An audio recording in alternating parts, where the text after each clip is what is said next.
Venga, más preguntas. Ahí tenías tú una. Espera, que te pasen el micrófono.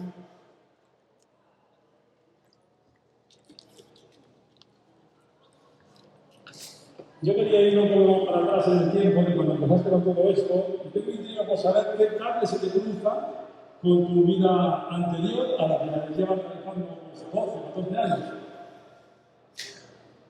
¿De qué me pasó a los 14 años? Me salieron pelos en los huevos. Hace 14 años atrás, en tu anterior trabajo. No, pues eso no me pasó en realidad nada que no... O sea, no me... O sea, yo miro hacia atrás y a mí me parece que todo ha sido muy natural. Sí hubo algo, ¿no? O sea, un desencadenante, un detonante, ¿no? Pero el detonante no quiere decir que de repente te caigas del caballo como Saulo y empieces a creer en Dios, ¿no? Ya sabéis, San Pablo perseguía a cristianos hasta que de repente Dios lo tira del caballo y le dice, ¿por qué me persigues? ¿No? Y entonces, claro, te tiran del caballo, oyes una voz que tal, pues te conviertes, ¿no? Entonces cambia de la noche a la mañana. A mí no se me produce un cambio de la noche a la mañana, una transformación radical de repente ver la luz. No, raro siempre he sido, ¿no? O sea, siempre fui alguien inquieto toda mi vida. Entonces, siempre he tenido inquietudes e intereses muy marcados, por lo que fuera, ¿no? Entonces, bueno, pues por una parte, las motos siempre estuvieron allí porque mi padre es motorista y mi padre me regaló una Cota 25 cuando yo era pequeño. Las motos siempre estuvieron allí, siempre las vi como un vehículo a mi alrededor, bien porque estaban en casa, bien porque después yo tuve moto a los 20 años, tuve una Yamaha XT3,5, en fin, la moto siempre estuvo ahí. Nunca las vi como algo raro, ni siquiera una aspiración. Era como, bueno, lo más fácil, ¿no? Después, interés por la literatura, pues siempre tuve. Yo escribía novelas, escribía cuentos, tal, entonces, y ya había intentado, digamos, hacerme un hueco en el terreno de la literatura. Yo ya escribía. Y lo que había viajero, no era viajero. Había viajado mucho por España, sobre todo a las fallas, que si a los Sanfermines con los colegas para coger unas meropeas tremendas y pasármelo bien. Pero no es que dijera, no era mochilero. Pero en un momento dado, cuando yo ya tengo la vida resuelta porque he sacado las oposiciones, entonces yo, de repente, bueno, pues ya estoy soltero, no tengo hijos y ya me va bien en la vida, ¿no? Pero dices, bueno, pues ya me va bien en la vida, ¿qué más? ¿No? ¿Qué más hay? Y en ese momento yo tengo un accidente en una Harley Davidson, en una Night Rod que tenía entonces, tengo un accidente en Madrid y entonces me caigo y me rompo la cabeza del radio, ¿no? Que es el hueso del codo. Y entonces, pues durante una temporada, pues estoy jodido, no puedo montar en moto y eso me obliga a parar. Yo en aquel momento pues tenía una vida a tope, tenía una novia muy guapa, iba a cenar a muy buenos restaurantes, dirigía la revista del Colegio de Registradores, estaba metido dentro de la política corporativa. Bueno, pues me iba relativamente bien, ¿no? Pero en una vida que tampoco tenía ningún aliciente especial. No me diferenciaba, en definitiva, de muchos otros profesionales que había en Madrid. Y entonces, quizás la única cosa que a mí me diferenciaba o que me permitía tener una vida que yo veía más interesante era la moto, ¿no? Yo tenía una Harley Davidson, pero también había tenido una Buell, había tenido una Ducati S4 RS. Bueno, pues eso, era el lujo que yo me permitía tener motos, ¿no? Y entonces, cuando tengo el accidente y ya no puedo montar en moto, que era una de las cosas que a mí me divertía, pues entonces, bueno, recuerdo estar en la camilla del fisioterapeuta y me estaba intentando que recuperara la movilidad del brazo, me estaba haciendo bastante daño y yo estar mirando la lámpara de la sala de rehabilitación, una lámpara metálica, veía ahí mi propia imagen reflejada, deformada, ¿no? O sea, una lámpara de estas redondas te deforma y yo de repente darme cuenta de que no quería estar ahí, ¿no? Joder, estoy muy incómodo, ¿no? Es menuda puta mierda, ¿no? Pero no quería estar ahí no solamente en la camilla, sino no quería estar haciendo lo que estaba haciendo en mi vida. Ahí me di cuenta que no estaba haciendo lo que yo quería hacer en mi vida, porque tenía 39 años, iba a cumplir 40 años, tenía pasta en el banco, estaba soltero, me gastaba menos dinero de lo que ganaba y me quedaba mucha vida por delante. Diciendo, ¿y esto es lo que quiero hacer toda mi vida? ¿De aquí en adelante lo que quiero hacer es esto? O sea, no quiero seguir haciendo esto. Yo quiero seguir montando en moto, pero quiero hacer otras cosas. Y entonces había dejado de escribir novelas y entonces pensé, bueno, pues voy a pedir la excedencia en mi trabajo, porque puedo volver, voy a pedir la excedencia en mi trabajo y durante un año voy a dejarlo todo para escribir una novela. Y ese fue mi planteamiento. Yo no pensé en ningún momento voy a darme la vuelta al mundo en moto, ni me voy a convertir en motoviajero. Yo ni siquiera sabía que esas cosas existían. Yo no tenía ni redes sociales, no seguía ningún viajero. Entonces no había. Estamos hablando del año 2008. Entonces, como había vendido la moto, porque el problema que yo había tenido con esa Harley Davidson era que no tenía ABS y tiene una geometría muy alargada, es una moto que en cuanto frenaba bruscamente se bloqueaba la rueda delantera y se caía. Me había caído ya varias veces, pero ya cuando me rompió el codo me di cuenta que esa moto no podía tenerla. Entonces yo vendí la moto y me compré una BMW porque simplemente yo tenía en la cabeza que me tengo que comprar una moto con ABS. Ese era mi pensamiento. Me tengo que comprar una moto con ABS porque no quiero que me vuelva a pasar esto. Entonces yo recordaba de haber leído las revistas de motos desde que era niño que la primera marca que había sacado ABS, yo creo que en el año 2008, prácticamente no había otras motos con ABS, era BMW. Entonces por eso vendí la Harley y me fui al concesionario y dije, ¿qué moto tenéis? Y entonces todavía no tenía el codo, todavía no podía montar en moto y me compré la gorda. Me compré la gorda en su primera versión.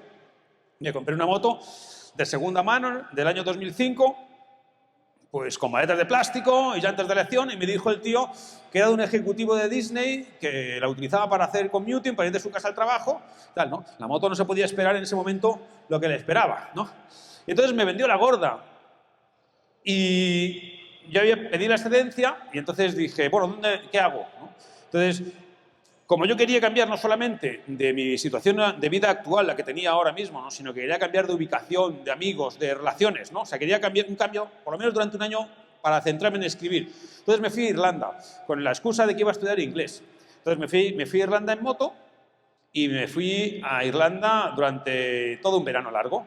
¿Y qué ocurrió? Que en Irlanda, cuando estaba allí, pues me contaron la historia, o me mencionaron la historia de los náufragos de la Armada Invencible. Me lo escribió Yo escribí a algunos amigos para decirle que estaba en Irlanda y entonces un escritor, que es Fernando Martínez Laínez, me mandó un correo y me dijo, oye, pues si estás en Irlanda, investiga las tumbas de los náufragos de la Armada Invencible. Y dije, ¿qué coño me está contando este tío? Pero yo me puse a investigar y entonces fue cuando descubrí la historia del capitán Francisco de Cuéllar, de los 25 barcos españoles que habían naufragado allí, de 8.000 españoles que habían muerto y de un capitán español que se había salvado y que había recorrido y que había sobrevivido por allí y había escrito una carta. Entonces yo busqué la carta y decidí seguir el camino de Francisco de Cuéllar en moto, bueno, por curiosidad personal y también para escribir. Entonces, en vez de escribir una novela, porque no me salió, pues lo que empecé fue a escribir estas cosas. Y entonces, ese reportaje que yo escribí sobre el capitán Francisco de Cuéllar, a los 15 días se publicó en ABC. Esta historia la he contado muchísimas veces. En el año 2008 yo escribo sobre el capitán Francisco de Cuéllar. Me lo publican en ABC en 3 páginas a todo color. Y entonces yo ahí comprendo que, joder, llevo escribiendo novelas, llevo intentando hacerme un nombre en el mundo de la literatura, no me ha hecho ni caso en nadie, y sin embargo mi primer viaje en moto, hablando de la historia de un explorador español desconocido, pues esto tiene interés y me lo publican en los periódicos. Y bueno, pues mira, esto, mientras aparece la idea para mi gran novela, voy a seguir con esta historia, voy a seguir viajando, que me divierte muchísimo, y voy a investigar rutas de exploradores que no conozca a nadie. Y así fue. Ese fue el origen. No es que yo en un momento dado dijera cambiar de vida, voy a dejarlo todo atrás y voy a dar la vuelta al mundo. No, esas cosas se piensan ahora porque ves a gente como yo. Ahora ves a un tío en las redes sociales o en la tele, un tío que viaja en moto y dice, yo quiero ser como ese, yo quiero hacer lo que hace ese tío.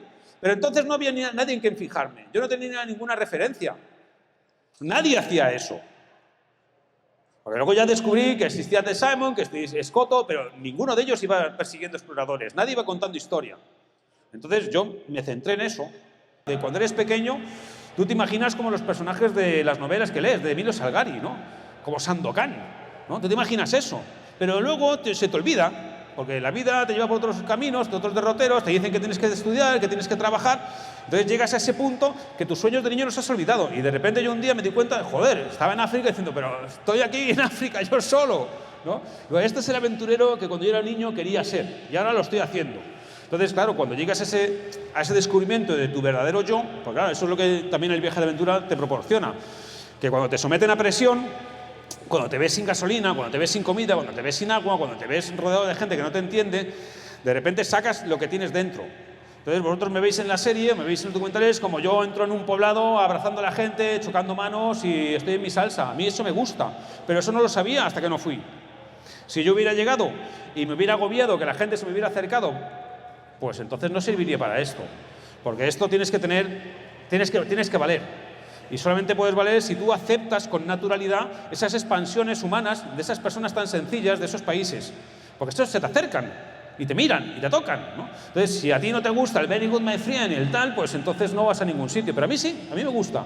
Y de repente me sentía mucho más libre que en estas sociedades occidentales.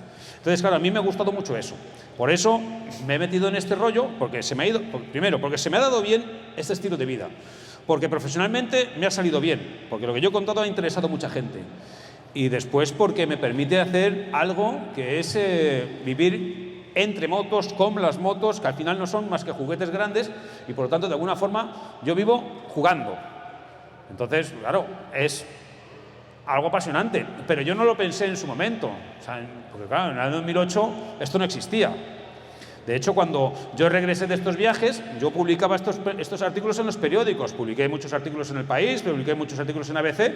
No estaba en redes sociales. Fue como consecuencia de la crisis del 2008 que empiezan a cerrar las colaboraciones en los periódicos, cuando yo empiezo a fijarme en Internet para colocar mis artículos. Y es ahí cuando me abre un perfil de Facebook y tal. Y entonces resulta que yo había viajado por África, publicó un libro que se llama Un millón de piedras, y ese libro lo empezó a leer la gente en los foros y a comentarlo. Yo no tenía ni puñetera idea. De hecho, yo el libro ese lo publicó mi editorial, la editorial que publicaba mis novelas, y yo, hasta la 5ª o 6ª edición que recuperé los derechos, no vi un puto duro de lo que vendió ese libro, y vendió un montón. Pero entonces, eso fue lo que me fue haciendo conocido en este sector. Entonces, bueno, como consecuencia de eso, pues poco a poco me he ido profesionalizando, porque al final no deja de ser un sector sumamente divertido para un tío de 50 años, bueno, ya de 53. Pero no hubo digamos, un detonante de he visto al uno, sino que poco a poco se fue dando, ¿no? Hombre, y si tú empiezas a jugar al balón y se te da bien y te empiezan a ofrecer caramelos, pues tú le sigues dando patadas, ¿no? Así que esa es la historia, bastante sencilla, por otro lado. Venga, más preguntas. Pues si no preguntáis, me voy.